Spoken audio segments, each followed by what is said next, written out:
Hello and welcome to another opening where we are going to cover the last vanilla civ, being the France.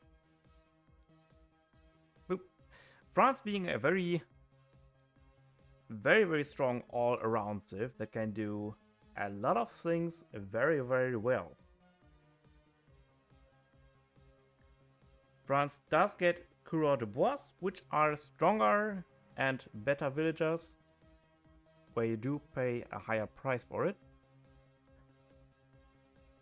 9 out of 10, if not 10 out of 10 times, you are wanting to go for a trading post start at any given point on the game. Since you do start with 200 wood, which you can use yourself for a trading post ASAP, since your hero bonus is actually the fastest hero that can build the TPs at the fastest pace. So similar to all other civilizations, you do want to collect all your crates that are on the floor. And the first thing you also want to note is that you are also getting a Navajo scout, which can help tremendously in your H1 scouting, which is going to be very useful to scout either wood treasures to get your first house down, or food treasures to speed up your age up time. There's like two openings. One opening is where you go for a 10-10 start, is where you just build a trading post and nothing else. There's also a different opening where I'm going to cover this time around, where you go for a 13 or 14 village up and build a house and a trading post. I'm going to cover these 13 out of 10 13/14 villager age up time, because it is more versatile and has little less trial of error. Because with 12-10, when you go with the 12-10 age up, you sometimes, especially if you're newer to the game and your earlier villager micro and macro is not as to the top, can result in little too much idle time.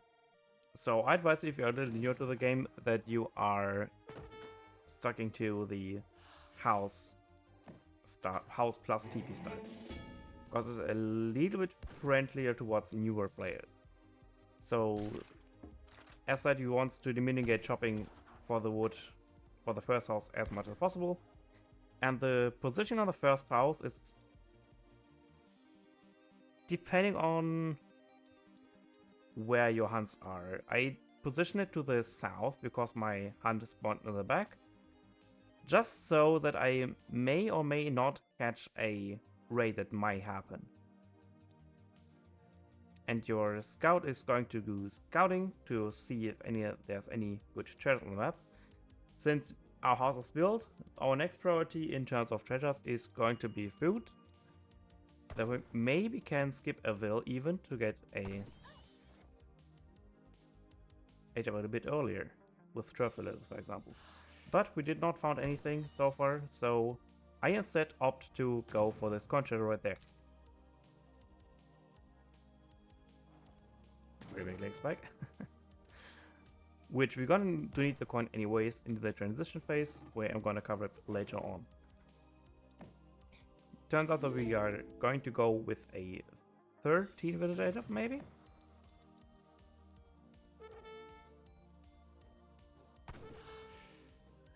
Yeah, I think we're going to go for a 30 village age up time.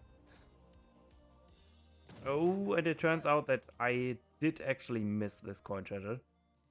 Happens. Sometimes the shift click doesn't work when your opponent right clicks this treasure, and there's not much you can do about it to stop it. Yep, I love the bug. And that's the bug I had. So, we are going to click up the age up time at 3 minutes flat. And as soon as you click the age up button, you do want to get all your villagers on wood FU on coin and 2 on food to hurt your Hans under your town center. Goal is that you want to build your market, and in that market you want to chop all the resources you need for your hunting dogs, your placer mines, and your steel traps.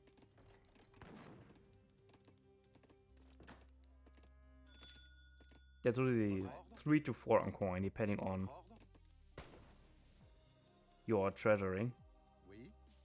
Unluckily, this Stardust guy is following very closely around everywhere I go.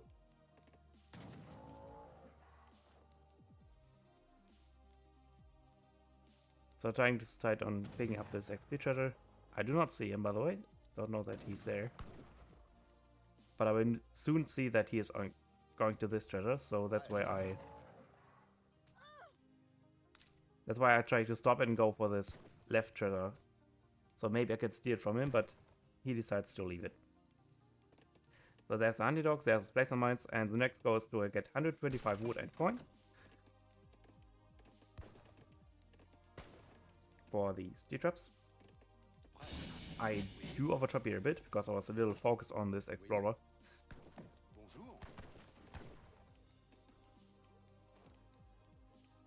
And with the... Oh yeah, you want to enter with a quartermaster, I forgot to mention that. You don't enter with a quartermaster, and with that wood you want to use for either a stable or a barracks. And in addition to 2 houses. And as soon as they age up, your first shipment of choice is always going to be 4 coureur de bois to get the eco flowing. I decided to go for a stable start. Against Mexico, probably not the wisest decision. But if he is opting to go for a...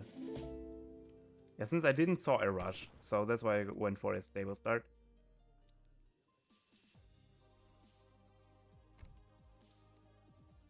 And look at this deck, it doesn't seem very aggressive. Yes, there's a water deck, so... I was a bit hesitant on what he's trying to do here. So the second shipment of choice is going to be 700 wood. And your macro is going to be very tight if you go for a Hussar start. Because Hussars are vastly more expensive than Musketeers are.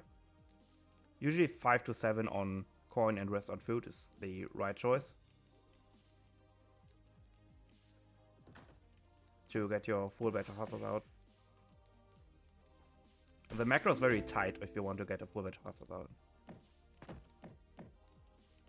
Which I'm not going to get because I have a little too many on coin.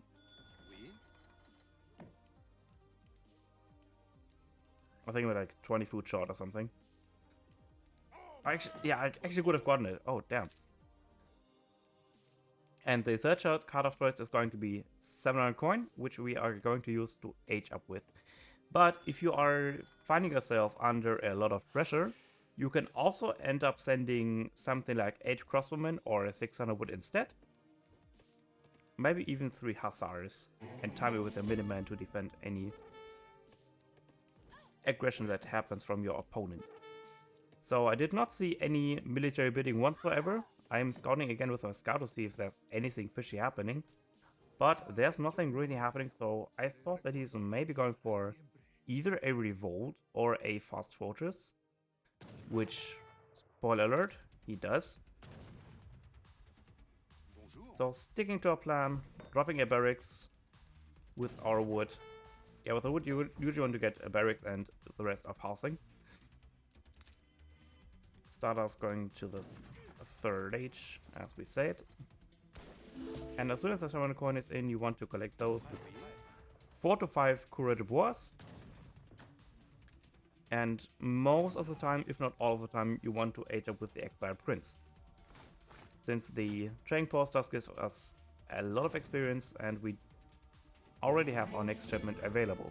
And you also get sometimes kill experience from the settlers. And I also pick myself the 175 experience settlers as well in the meantime. Which is probably why you have another shipment available. Guys, age are happening. Exile Prince.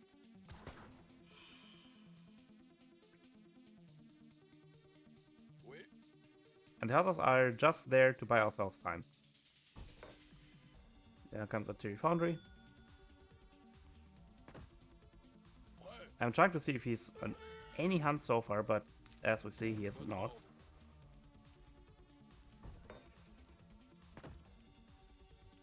And once you're in the third age, it's pretty much up to you on what you want to send. You can send 2 Falconets ASAP to, you know, it's the strongest ship in the game, period, in Age 3.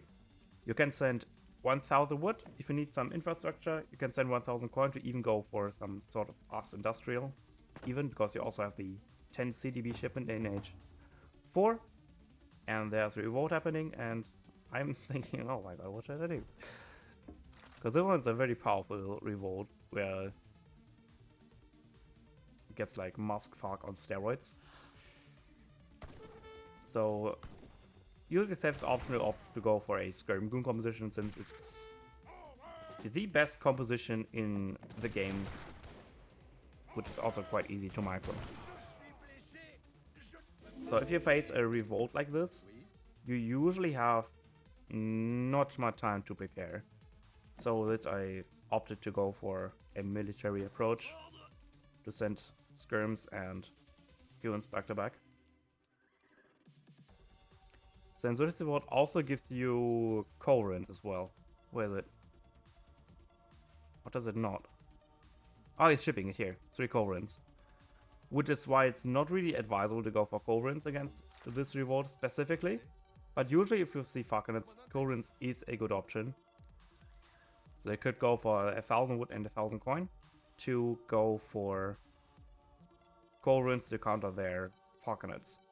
But since he has 3 Coherence in his arsenal, I would need the least of 4 Coherence to do pretty much any damage against their Coherence. And in addition to that, the Coherence also get upgraded to H4. Means I also even have even more damage and hit points. Which makes even more emphasis that I get as much value as possible out of those 2 Falconets. So our best bet against the cannons at the moment is a mixture of Dragoons and Cuirassiers. Since there's no way we can deal with those Coherence. With counter Coherence, if that makes sense. He's pushing in. I'm trying to fog in with my Falconets and Skirmishers to deal damage to the Revolutionaries. As we see, it's actually doing some work. I need to be very careful that I don't overcommit here for the Coherence. I will see here. Oh, we're doing some splendid work here.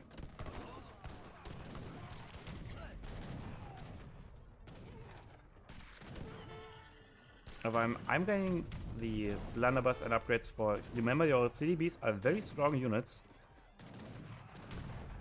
and Falconets are not really doing that much damage unless it's infantry, which you have to keep in mind. I'm building a stable very far in the back, because the only thing that's really threatening me is those field guns. I'm sending some gendarmes from the home city, since it is the shipment that I need to maybe kill this. But considering that it isn't getting shipped, I'm emergency calling my militiamen. And maybe buy some time with my dragoons, plus some CDB spools to deal with the cannons as well. Since CDBs do have a multiplier against artillery, as all Blitz do. So my shipment got cancelled, and a very big lag spike is happening. Way. There we go. But the CDBs allow me to essentially deal with this push. I'm pulling in some more CDBs into this. And that's pretty much the Coherence remaining, which it doesn't really do much damage. I could have done a better job at getting those into melee combat, which I'm trying to do now, since artillery does have 75% range resist, which, you know, essentially cuts the damage by 3/4. And yeah, pretty much defended the bush like that, and we are going to win this. Spoiler alert. So, and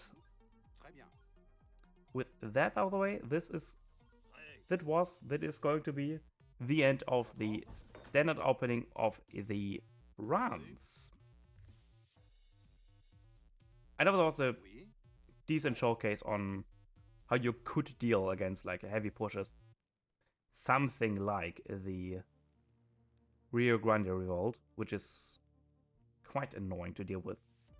I didn't play it perfectly. I should have pulled some more CDBs to the front. But we all learn, and I'm no pro whatsoever.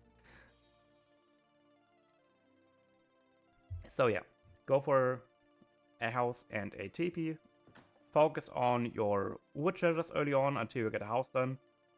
Followed by mostly only food treasures, if you can. If you don't find any food treasures, it's also fine to go for wood and coin treasures to cut down your chopping and mining time in the transition to get your steel traps and placer mines upgrades up a little earlier. And yeah, hope you enjoyed it. A little longer, but I wanted to be a little more into the detail because it was a pretty good showcase on how to defend something more heavy on the pushes.